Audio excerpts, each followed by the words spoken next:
This is an Algebra 2 video where we're going to be completing the square. When a trinomial is a perfect square trinomial, it can be written as a single binomial squared. In our first example, we're going to write each perfect square trinomial as the square of a binomial. So in number A, or part A, x squared minus 12x plus 36 can be factored into two binomials. Since 36 is negative 6 times negative 6, it's x minus 6 and x minus 6. Or as a single binomial, x minus 6 quantity squared. Notice in these two binomials that our outer and inner terms, negative 6x and negative 6x, are exactly the same, and they add up to negative 12. Each one of these terms is half of the 12. Let's go ahead and factor this one as a square of a binomial. 9x squared is the perfect square 3x, so 3x and 3x. 25 is the perfect square 5 and 5. Checking our outer and inner term, our outer term, 3x times 5 is 15x, and our inner term is also 15x, so 15x twice gives us 30x. Now, if one side of an equation is a square of a binomial and the other side is a constant, we can solve the equation by undoing the square. So in our second example, we want to solve by undoing the square. We're starting off with a trinomial, x squared minus 16x plus 64. This is a perfect square trinomial.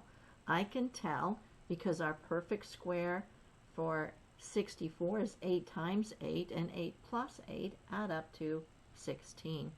So this is the binomial x minus 8 quantity squared, and that equals 100. Now we're going to undo the square.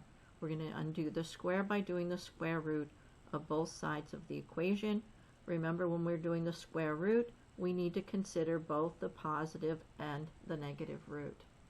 On the left side, we get x minus 8, and on the right side, we get plus or minus 10. This gives us two solutions. When we add 8 to both sides of the equation, we get 8x equals 8 plus 10, or x equals 8 minus 10. So x equals 18, or x equals negative 2 are our solutions to this quadratic equation.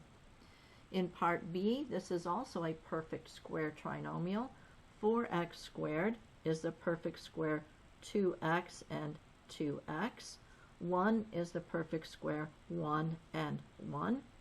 Outer and inner terms add up to 2x and 2x, which is twice, ends up 4x. So we can write this as 2x plus 1 quantity squared equals 20. And now we're going to do the square root of both sides of this equation. So the square root of both sides.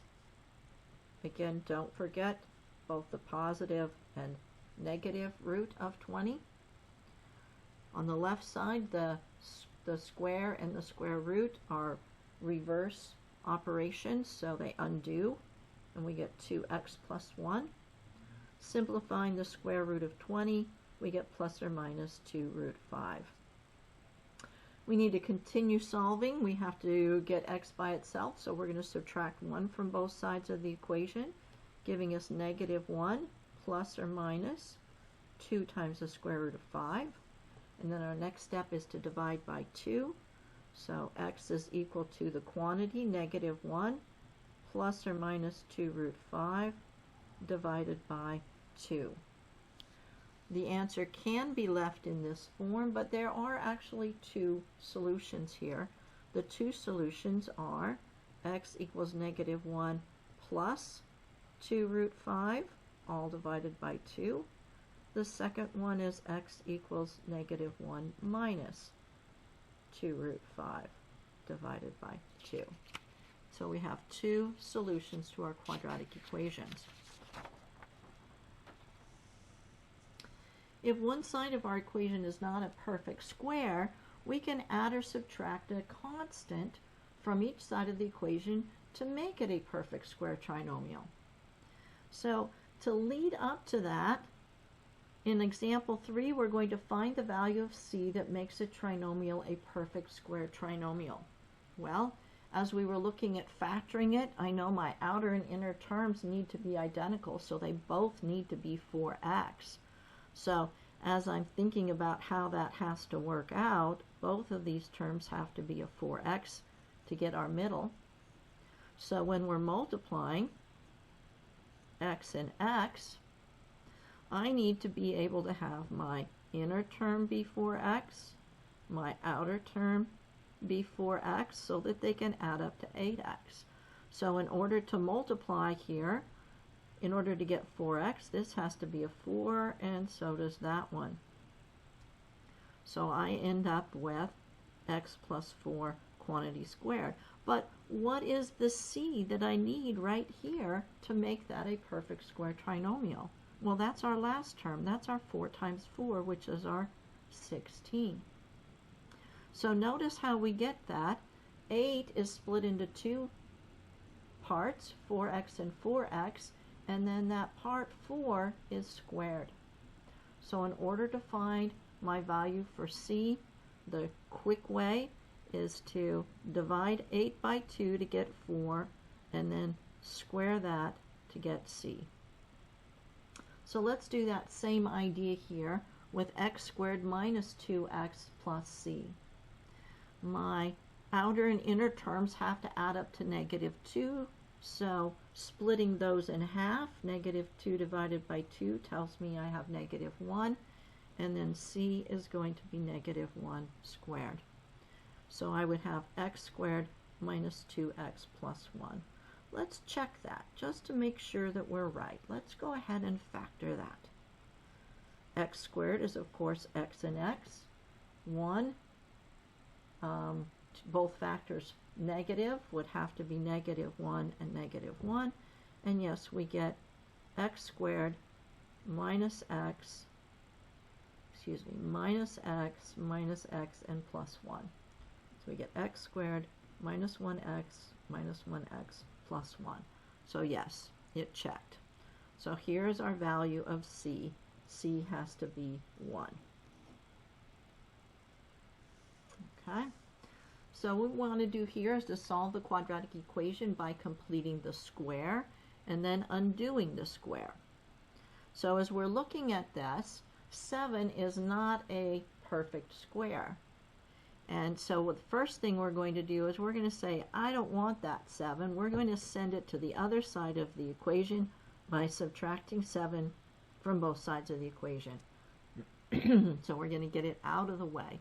Now we're going to find our correct c that we need. Half of 10 is 5, and 5 squared is 25. So we are going to add 25 to both sides of our equation. Again, to get the 25, I took our 10, divided it by 2, and then I squared the result. So c is 25, and I'm going to add that to both sides. Now, the left side's a perfect square trinomial. I already know it's x minus 5 quantity squared, because that's half of our 10 to get our 2 parts. And -7 plus 25 is 16. And now I'm going to do the square root of both sides of the equation. So the square root of x minus 5 squared equals plus or minus the square root of 16. So we get x minus 5 equals plus or minus 4. Again, when I add 5 to both sides of the equation, I'm going to have 2 possibilities. I'm going to have x equals 4 plus 5, which gives us 9, or x equals 5 minus 4, which is going to give us 1. Okay. Let's do another one. On this one we have x squared minus 5x equals 6. We already have just the x squared and the minus 5x by itself. Our constant 6 is already on the other side of the equation. So all I need to do is figure out what I need to add to both sides to make this left side a perfect square trinomial. So we're going to look at our value of the coefficient of x, the 5, and we're going to divide it by 2. Great. That doesn't come out to be a very nice number at all. It's a decimal value or a fraction value. So we've taken it, we've divided it by 2. C is going to be that squared. So C is going to be 25 over 4. So we're going to add 25 over 4 to both sides of this equation.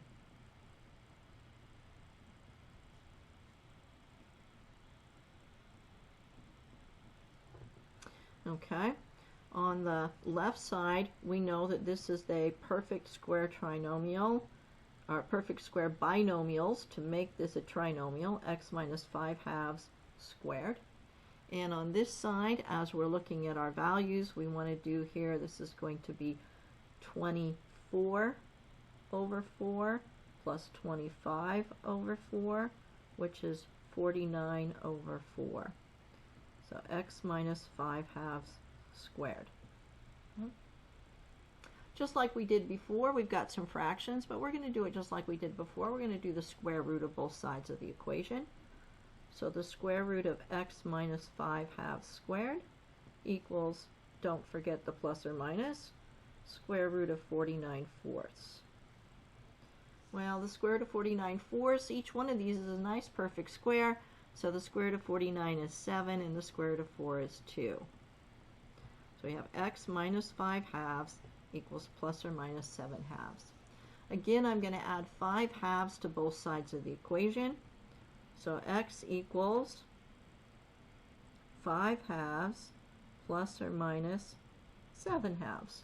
Very convenient. Those fractions have a common denominator. So adding our numerators, 5 plus 7 is 12 over 2, which is equal to 6. My other choice is 5 minus 7, which is negative 2 divided by 2, or x equals negative 1. And that's our lesson for solving quadratic equations by completing the square as long as our coefficient of x squared is equal to 1.